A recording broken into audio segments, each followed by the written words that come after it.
Hey, what's going on, guys? This is George D. Lopez, host of Bigfoot's Campfire Stories. Today, we're going to be talking about the Cowman of Copalis Beach. This is a story that made me really want to get into the paranormal YouTube scene. I love this story. I heard this story from a YouTube channel called Bob Gimlin, which is named after the Patterson film. Now, this story allegedly predates the Patterson film, and if you don't know what the Patterson film is, it's that film where it's like an old camera and they record Bigfoot way far, like 200 yards away, 100 yards away, and it turns around, and I believe that it's authentic, and I believe it's authentic because it looked too realistic. The way that the thing turned around like that, only big beings do that. Big, huge, like bodybuilders, apes. Like, they can't just turn their neck like that. It's always like this. So if you haven't watched that film, go watch that, because this happened right after it. And this story is about a family that's stalked by a creature. Now, I'm going to try to keep this video short because tomorrow I'm going to post a long version of it. I'm going to read the actual story, the account, and I'm not going to skip any parts. I'm going to skip a lot of the parts in the thing. So if you want to review for the video tomorrow, watch this video. I'll give you the cliff notes. I'm not going to try to make it scary or anything. I'm just going to talk. I'm also talking really close to the mic, so if it sounds like staticky, it's because I'm tired of like the quality of me yelling from far away. It says to have like 8 inches away. Either way, who cares? The logistics parts don't matter. So I'm going to talk about the family dynamics, or the structure. You have John Sr. and his wife, John Jr., which is a 12-year-old, and Timmy. Timmy is a child. He's very young, and he's the only one that has a connection with this cowman. Now, this cowman is Sasquatch, obviously, and Timmy calls him the cowman because he's stinky and furry like a cow. Now, a cow is obviously smells because of the methane and farts all the time. It's all it does is eat and shit and stand around. That's similar to what the Sasquatch is, like how he smells and looks. It's just the thing that everybody in the family says is that they could smell something, that it smelled gross. Like, think of how powerful the smell of a skunk is. That's what this thing smells like. But not like a skunk, but just like trash and dog, and our nose can pick it up, which honestly I think it's an evolutionary trait. I think the reasons why we can sense them is because we probably evolved alongside of them. So this cowman, so it starts off with it getting stuck in a fence. Little Timmy runs inside to tell his mom, "Hey, the cowman's stuck, the cowman's stuck." The mom's like, "What the hell?" All she hears is "man stuck." So she runs out, checks it out. Nothing's there. But the top of the fence is like this, boing, boing. It's just boinging up and down. And that's because the cowman got stuck there and he was able to pull himself out. So she said it smelled like shit outside. It smelled really bad. It smelled like wet dog and trash. And she ran out. She couldn't see anything, but Timmy points in the distance and goes, "Look, you can see. Look, he's right there. He got unstuck. He got unstuck, mommy. He's running that way." So the mom's like, "What the fuck is that?" But she sees something, but she's like, "It might be my imagination." So they go inside. She tells Timmy to stay inside for the rest of the day until the dad gets home. The dad gets home, John Jr. gets home a little bit later, the 12-year-old, and he was at his friend's house, and he goes, "Mom, something was following me along the woods, all the way here. I didn't know what it was. It felt like somebody was watching me, and I could hear them walking, but when I would stop to look, it would stop as well, but I could never see it. I just knew I could feel something right next to me." And John Jr. was scared. So when he told his dad the story, his dad's like, "Well, that's strange. I'm sure it was nothing." John Jr. goes, I really want to go check this out. Can we go check it out?" And he goes, "Yeah, I'll get a gun. We'll go walk around. We'll take a quick look. We'll go to the area where allegedly it got stuck, and then we'll look around and see if we can find some tracks." But finding tracks would be hard because there's grass. And grass, you can't really see tracks in grass. So they go to the corner, the fencing, and they find a piece of flesh, like blood and like a little bit of meat with coarse hair. And he said the coarse hair looked like something from a horse mate. And the dad's packing. He's got a huge handgun. It's probably strong enough to shoot a bear dead. So he figures it's probably just a person that are scoping out the house and they want to steal. They want to rob us later, so I'm going to go find them. So they're walking right when they step into the forest, because the forest is 10 feet away from the fence. They go into the forest and everything smells like shit. It smells like trash. And they would walk and then they could hear walking, and that seems to be this thing. It like plays with them. So anyways, he finds the guy. He tells his son John Jr., all right, run to the house at the count of 3. I'm gonna charge this fucking thing and shoot at it. So the kid starts running and he charges the thing, and the thing hides behind a tree. And then he tells him, hey, come outside, come around the tree, because he's hiding behind the tree, with your hands up. And the thing like comes with his hands up. No, I'm just kidding.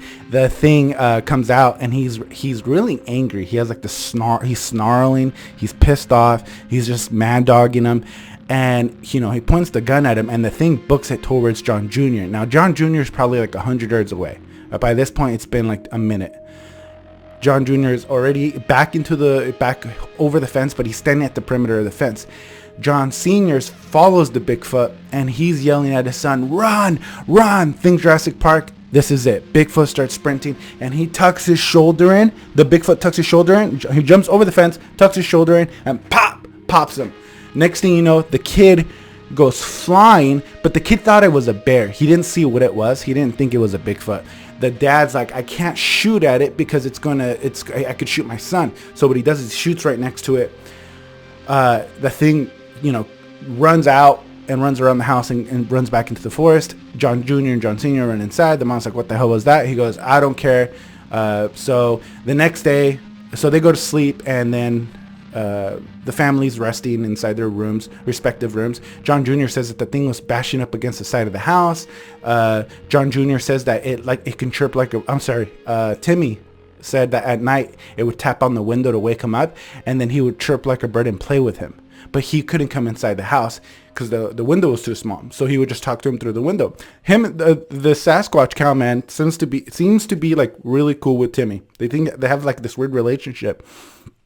So the next day he gets a friend. They look around. All he finds is that his pigs are missing. His pigs aren't there, and he can't find the Bigfoot. And he had sent his family to go stay with his brother a town over.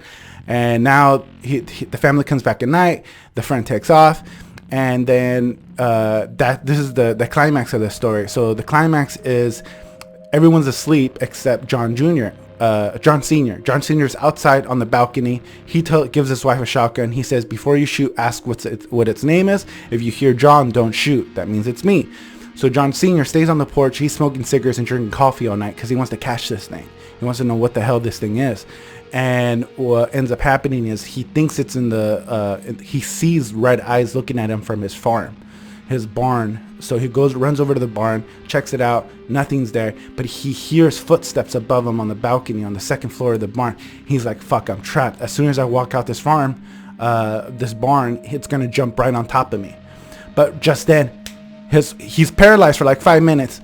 Boom. He hears a shotgun fire off. It's his wife. He runs over to his wife.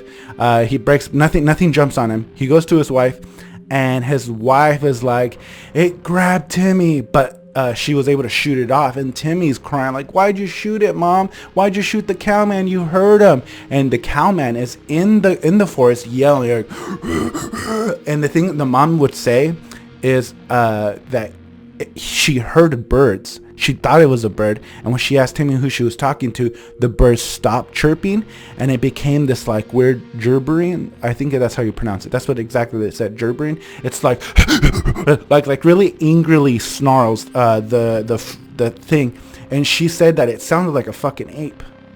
And the thing comes running out, tries to grab Timmy, whatever. John gets it off. She shoots it off, and then this story was told to John Sr. as they're in the car. But at this point, they just ran into the car. They take off. And the story that I just told you of what happened, she told them in the car. So when John Sr. ran into it, asked what the hell happened, they grabbed the stuff and they took off. They didn't even close the front door. So he goes to stay with his brother, and they stay at his brother's house for a day and a half. So that night, the next day, and then they went back the following morning. So 2 days later in the morning, John's packing heat, and he brings his brother, who's also packing heat. Now his brother thinks he's been drunk or something, which is weird because he doesn't drink. This guy's like a very credible guy. He's a stand-up guy from all the different accounts you hear from people. And John Sr. is like, no, I promise you. So they get inside, and then he calls the guy that he rented the property from, which is actually the dad of the narrator, S.D. Baker. That's the writer. He tells him, What did he tell him? Oh, I'm sorry. He so the owner of the property comes out because they were renting, and then the brother, and they're checking out the house is wrecked. The kids' room are okay. Nothing happened to the kids' room, but the what's that thing called? The TV, they had this like huge old school 50s TV, was thrown across the room, and he said that there wasn't any like marks on the floor. It was just, it looked like someone grabbed it and tossed it like something in the Olympics, and that someone was hitting their head against the top of the ceiling, because the top of the ceiling had head marks, like someone was too tall. Like imagine you being inside a playhouse. That's it. Like that's exactly like it was just so crazy to think that something was that big fit inside the house, and you could see the evidence of this house. So John tells the guys like, hey dude, I can't stay here anymore. It's too scary. And he goes, it's okay. The guy's very understanding. The owner, he's like, it's cool. Don't worry about it. He even lends them money so they can get another place with furniture and stuff. And they never come back to the house. And the narrator said his dad lost contact with John, and they don't have the hair. And he tried to follow up sources, but he said at the very least, this was a cool story. He couldn't check it. So he's a real writer, and he didn't want people to think he was crazy for writing this. He wasn't fiction. He was a nonfiction journalist, but he wouldn't even give his real name because he didn't want people to think he was crazy. And now he made a point of explaining that his dad was a no nonsense type of guy. He ran a mill. He owned a mill, ran a mill, and this other guy, John Sr., the man who had this all happen to him, he was a real stand-up dude. He was a supervisor, ship supervisor. He was very respected for being on time. He was hardworking, didn't complain. He just got the job done. So the dad of S.D. Baker, the writer, he would explain that he thought he wasn't lying. He goes, I don't know if I believe in Bigfoot, but I believe that he saw something. And this is the story that made me really believe in like Bigfoot, because it's fascinating thinking about something that we don't know, and it's in Washington. So I don't think Bigfoot lives in any like the eastern southern area of the United States. I think it lives in Canada, southern Canada, maybe even northern Canada, wherever there's forest, maybe Alaska, but for sure northern California, Oregon, Washington.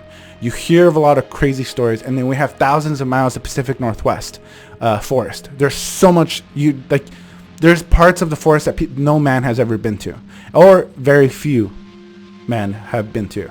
So anyways, without a shadow of a doubt, that's the greatest story, Bigfoot story that there is. There's like a couple of, I'll tell a couple more like throughout time. There's an attack on Ape Valley or Ape Canyon, and then there's another one of a Marine being stalked by Bigfoot, and like I don't know. I'll tell that story another time. But anyways, that's going to end today's video. Thank you so much for watching my video. Please like and subscribe, hit that bell icon, and thank you for everything. I really appreciate all the support. I'm going to continue posting stories. The next story is going to be super long, but I promise it's going to be good, because I'm not even going to show my face. I'll probably show my face a little bit, but I'm going to put like screenshots and just try to build a story with just my narration. I'm going to talk really close to the mic like this. I'm going to talk slowly, and I'm going to try to make it a little scary. Do my best. I mean, obviously I'm not a scary guy, so it's not going to be that scary. But it's for the Halloween season, and I've been feeling the paranormal a lot more. That's why I decided to change the channel. It's going to be paranormal for a while, and I'm always going to try to do things depending on the year. So I'm really excited about this channel. I'm going to have another show called the Bigfoot Variety Show. That's going to be a separate thing with anime, manga, comics, TV, all nonfiction and stuff. But this channel is going to be specifically focused on the paranormal. I like the paranormal. I like life has to have mystery. If life doesn't have mystery and we think we know everything and everything is logical and makes sense, it makes me angry. I want things to not be affected by like gravity and the rules of time. Like these anti-gravity alien machines. I want to see more cool shit, and like, let's talk about it. And it doesn't mean I believe in it. Like, I for sure kind of believe in Bigfoot, but even then, it might be bullshit. All of this might be bullshit. But this is a storyteller's channel where we tell stories, and we're going to tell some fucking good stories. So I'm really excited. Thank you so much for listening. I'm rambling. I want to get the fuck out of here. Please like and subscribe. Let me show that little boop. Thank you so much, guys. Bye-bye.